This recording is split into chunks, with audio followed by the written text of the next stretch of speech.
कई सालों पहले की बात है। एक छोटा सा लड़का घूमता फिरता जंगल में चला जाता है। जंगल में अंदर जाने के बाद वह भटक जाता है। उसको प्यास लगती है। पानी की तलाशा में वह छोटा सा लड़का इधर उधर जाता है। जंगल में काफी भटकने के बाद उसे कुछ दूरी पर एक तालाब दिखाई देता है।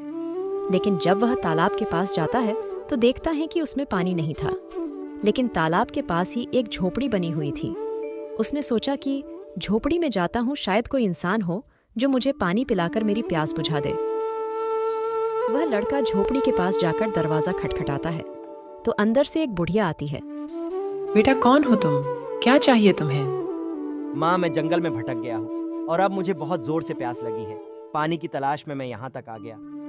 बेटा, अंदर आ जाओ। बुढ़िया के कहने पर लड़का अंदर चला जाता है। इसके बाद बुढ़िया उसको पानी पिला देती है।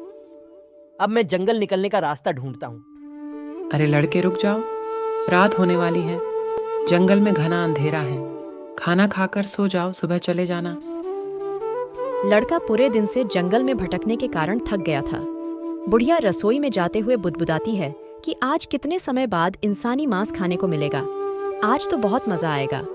मैं इस मोटे जवान लड़के का मांस खाकर बहुत खुश हो जाऊंगी। और अपने चाकू हथियार निकलने लग जाती है।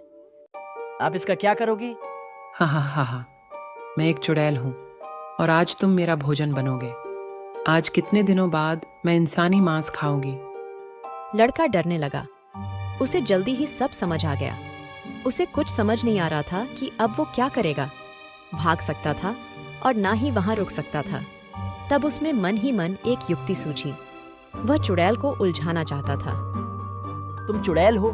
मैं कैसे यकीन करूं कि तुम एक चुड़ैल हो जो इस जंगल में रहती है?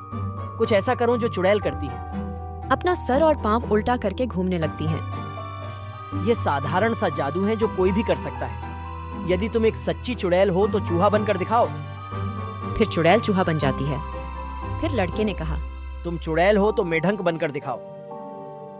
चुड़ैल मेंढक भी बन जाती है, लेकिन फिर बहुत तेज गुस्सा हो जाती है। अब मैं कुछ भी बनकर नहीं दिखाऊंगी। अब तुम्हारी मौत आने वाली है। लड़का डर जाता है और हिम्मत करके कहता है कि तुम मुझे खाना चाहती हो तो खा लो, लेकिन मेरी एक अंतिम इच्छा पूरी कर दो। ठीक है, वैसे भी तुम मेरा भोजन बनने वाले हो, तो बोलो, तुम्हारी आखिरी इच्छा क्या है? तुम मुझे आग का गोला बनकर दिखाओ। जैसे ही चुड़ैल आग का गोला बनती है, लड़का पास में रखे मिट्टी के घड़े से पानी डाल देता है, जिससे आग का गोला बुझ जाता है। वह चुड़ैल अपने असली रूप में आकर तड़पती रहती है। इस प्रकार जंगल में गुम हुए लड़के ने चुड़ैल से अपना पीछा छुड़ाया और चुड़ैल को खत्म भी किया और वापस अपने घर लौट आया। जिसके बाद उसने दोस्तों और रिश्तेदारों को चुड़ैल की कहानी सुनाई। आपको यह कहानी कैसी लगी, हमें कमेंट्स बॉक्स में बताएं। आपके सकारात्मक जवाब हमें और भी चुड़ैल की कहानी लिखने को प्रोत्साहित करता है। सीख